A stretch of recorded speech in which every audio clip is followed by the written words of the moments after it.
Hello student, काल आपण गणित भाग 2 मधील त्रिकोणाच्या क्षेत्रफळाचे गुणधर्म अभ्यासलेले आहेत. पहिला गुणधर्म पाय आणि उंचीच्या संदर्भात होता. दुसरा गुणधर्म जर उंची समान असेल, तिसरा गुणधर्म पाया समान असेल तर हे तिन्ही गुणधर्म आपण वहीत लिहून काढायचे आहेत आणि पुन्हा एकदा अभ्यासायचे आहेत. त्या तिन्ही गुणधर्माचा उपयोग करून आपल्याला पान नंबर 3 वर काय इथं कृती दिलेली आहे, काय ऍक्टिव्हिटी दिलेली आहेत, तर ह्या ऍक्टिव्हिटी तुम्ही पूर्ण करायचे. हे जर तुम्हाला गुणधर्म चांगले समजले असतील तर ह्या ऍक्टिव्हिटी तुम्हाला पूर्ण करता येतात, तर त्या करा. पान नंबर 3 वर आहेत आणि हेच गुणधर्म हे लक्षात ठेवूया याच्यामध्ये आहेत, तेही लिहून काढायचे. रिमेंबर दिस. आणि आपण जाऊ पुढं. आजच्या तासाला आपण सराव संच 1.1 मधील काही उदाहरणे सोडवणार आहे. प्रॅक्टिस सेट 1.1 त्यातलं पहिलं उदाहरण आहे. First, base of a triangle is 9 and height is 5. Base of another triangle is 10 and height is 6. Find the ratio of areas of these triangles. मी हे उदाहरण फळ्यावर लिहितो आणि आपण हे उदाहरण सोडवू. बघा, पान 5 वर आहे.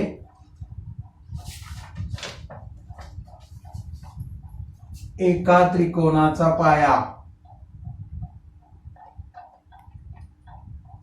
एका त्रिकोणाचा पाया, एका त्रिकोणाचा पाया 9 आणि उंची 5 आहे. 5 आहे. दुसऱ्या त्रिकोणाचा पाया, दुसऱ्या त्रिकोणाचा पाया 10 आणि उंची, दुसऱ्या त्रिकोणाचा पाया 10 आणि उंची 6 आहे.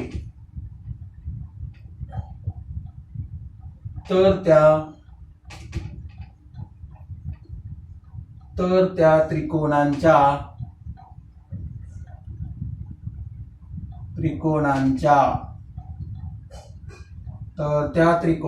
क्षेत्रफळांचे गुणोत्तर काढा. क्षेत्रफळांचे गुणोत्तर काढा.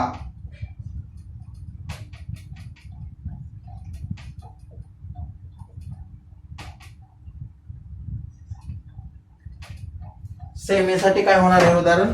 Base of a triangle. First, base of a triangle, base of a triangle is 9 and height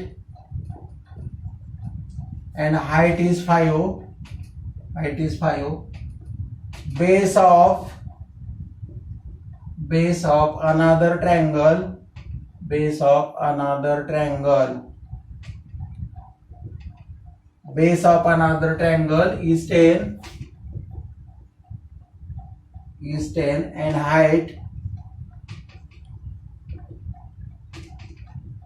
height is 6. Find the ratio of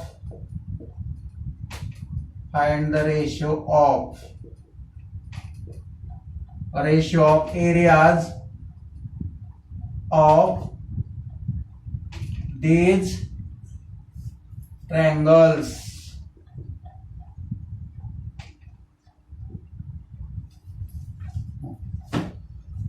पहा, उदाहरण पहिल्यांदा वाचा. त्रिकोणाचा पाया, इथं 2 त्रिकोणाच्या संबंधित माहिती दिलेली आहे. पहिल्या त्रिकोणाचा पाया 9 सेमी आणि त्याच त्रिकोणाची उंची 5 आहे.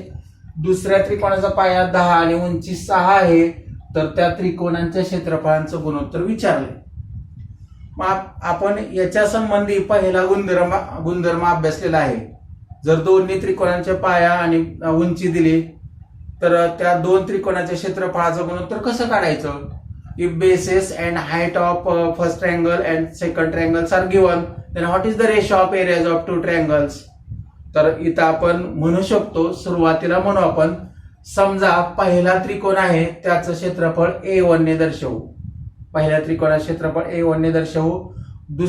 पहिल्या त्रिकोणाचा पाया B1 ने दर्शवू. पहिल्या त्रिकोणाची उंची H1 ने दर्शवू. त्याचप्रमाणे दुसरा जो त्रिकोण आहे त्या दुसऱ्या त्रिकोणाचे क्षेत्रफळ A1 ने दर्शवू. त्याचा पाया आहे तो B2 ने दर्शवू आणि त्याची उंची आहे ती H2 ने दर्शवू. Let area of first triangle be A1, base of first triangle be B1 and height of first triangle be H1 and area of second triangle be A2 and base of second triangle be B2 and height of second triangle be H2. Therefore solution उकल let A1 is equal to area of first triangle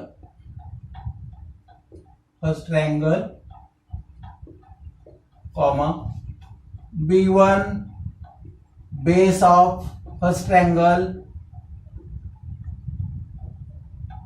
triangle and H1 is equal to height of first triangle.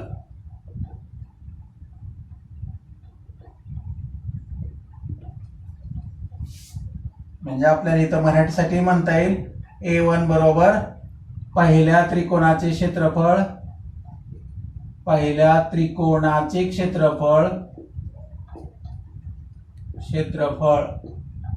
B1 पहिल्या त्रिकोणाचा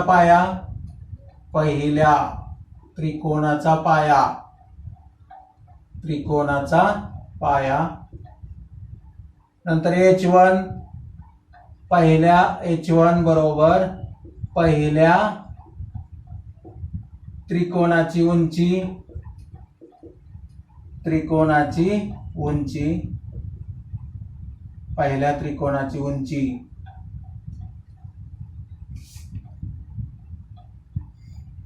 मग आपण या ठिकाणी तसंच दुसऱ्या त्रिकोणाच्या बाबतीतही म्हणणार आहे let A2 is equal to area of second triangle B2 is equal to base of second triangle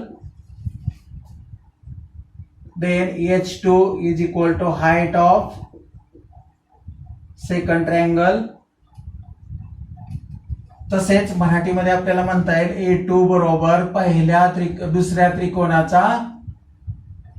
दुसऱ्या त्रिकोणाचे क्षेत्रफळ नंतर B2 दुसऱ्या त्रिकोणाचा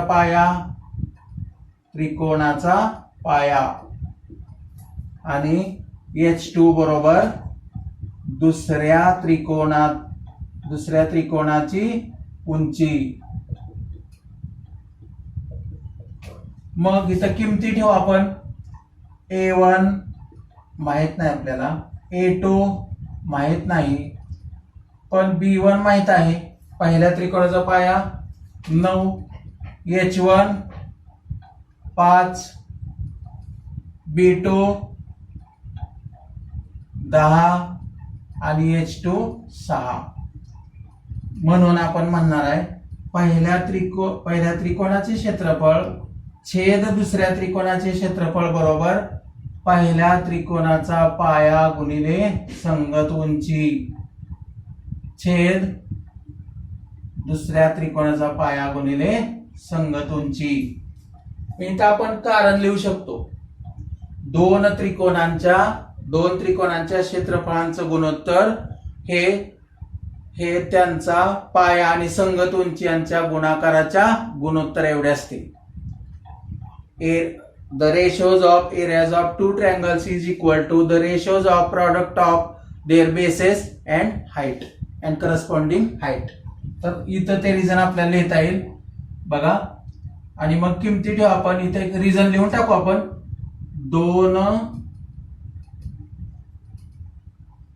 दोन त्रिकोणांच्या क्षेत्रफळांचे गुणोत्तर क्षेत्रफळांचे गुणोत्तर हे त्यांचा पाया आणि संगत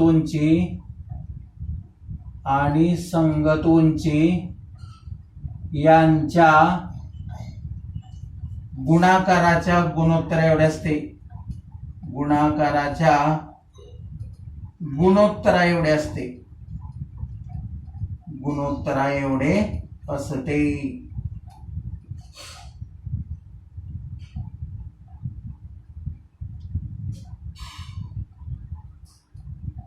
गुणोत्तरा एवढे असते. सेमीसाठी आपल्याला इथं वाक्य सांगता येईल. The ratios of areas of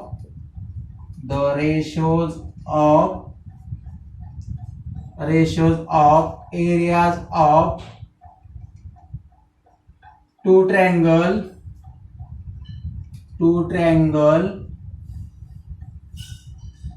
is equal to the ratios of product of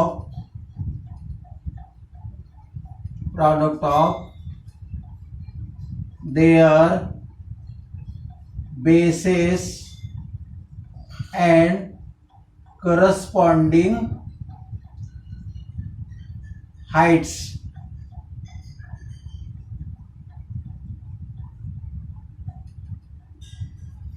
किमती ठेवा. बरोबर B1 9, H1 5, B2 10, इथे H2 राहिला, H2 6 आणि मग 5 एके 5, 5 दोन्ही 10 आणि मग 9 एके 9 आणि 3 6 दोन्ही 12.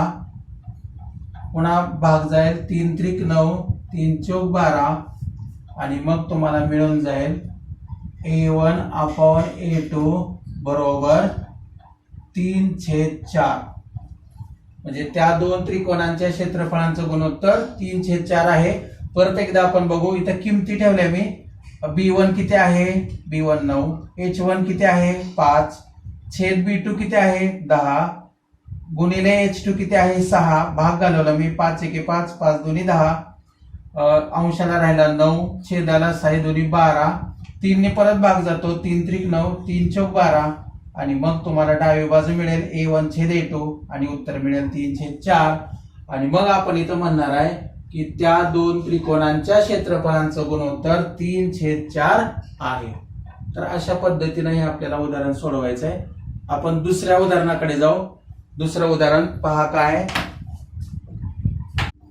तर उद्याच्याला तुम्ही याच उदाहरण संग्रहामधलं उदाहरण 2 निरीक्षण करा आकृतीचं. तुम्हाला लक्षात येईल हे गुणोत्तर कसं काढायचं आहे. आणि उदाहरण 2 आणि 5 सोडवा. उरलेली उदाहरणं आपण उद्या बघू.